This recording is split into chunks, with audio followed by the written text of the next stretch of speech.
everyone, it's Miss Cavallo. So I am going to be reading chapter 2 of the 7th book, and the title is called Farmer's Market. Mom poked the bug with one finger.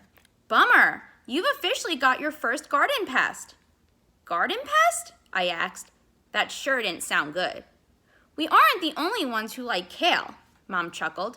Slugs, snails, aphids, they're all creatures who can eat or damage your food before you get a chance to eat it. This little guy here is an aphid. But last year I didn't have any on my kale. Did I do something wrong this year? Not at all. Depending on the weather and predators and other things like that, you'll see more or less of certain pests each year. Last summer was pretty cool out. I bet it wasn't warm enough for the aphids. My shoulders slumped. Will there be any left by the time it's ready to harvest? Are you guys ready for the market? Dad called from the front door. Mom gave my shoulders a squeeze. Don't worry, sweetie. There are things we can do to help your plants. Let's figure it out after the farmer's market. I nodded, but I didn't feel a whole lot better. It would be so unfair if all that time I'd spent growing the different plants from seeds was a waste because the aphids ate it up. I was grumbly on the way to the market, but I cheered up once we got there. There were always so many fun foods to taste, and I liked finding weird vegetables and fruits to try. I stood in front of my favorite fruit booth, trying to decide which sample to try first, when two little arms wrapped around me and squeezed really tightly, which could only mean, Sophie! I squeaked. Sophie laughed behind me and let go. I could breathe again. My friend could definitely give a tight hug. She'd made a good boa constrictor.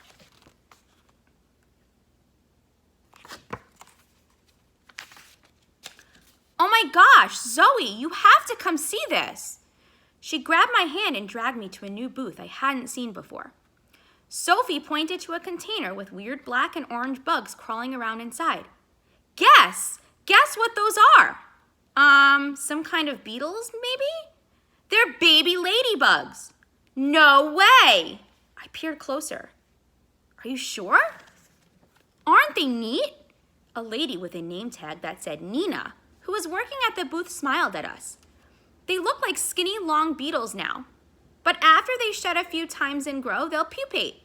And when they're done changing things up in there, perfect little ladybugs will come out. She pointed to a pupa in the back of the container. It looked a little bit more like a ladybug. The right shape anyway. Do you like bugs? Sophie and I nodded furiously. Well, if you two garden at all, you'll love the bugs we have here today. She waved her hand over some different containers. Ladybugs, lacewings, nematodes, and praying mantises. I cheered. I love those. All of them eat garden pests, so they're pretty popular among organic gardeners. Do you guys know what organic gardening is? Nina asked.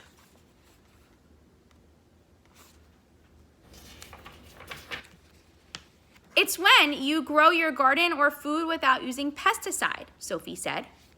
Pesticides are bad for lots of creatures, I added.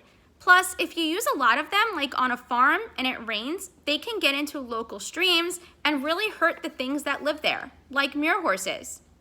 Both Sophie and Nina stared at me. Mere what? Nina asked. I meant mayflies. Phew, that was a close one. Oh, wow, you know about stream bugs? Nina raised her eyebrows. Sophie mumbled, mere horses? And shook her head once. Pesticides can be bad for a lot of reasons, mayflies included.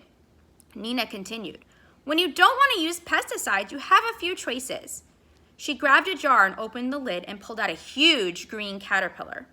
Whoa, Sophie and I said at the same time. Nina plonked the caterpillar in my hand. Some pests, like this tomato hornworm or slugs, are big enough that you can pick them by hand. I handed the caterpillar to Sophie so she could have a turn. If that isn't an option, another organic gardening method is planting a trap plant when you're making your garden. Nina lifted a flowering plant off the table.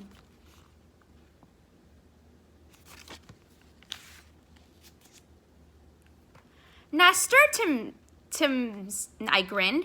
I love eating those. The flowers are delicious. Nina laughed.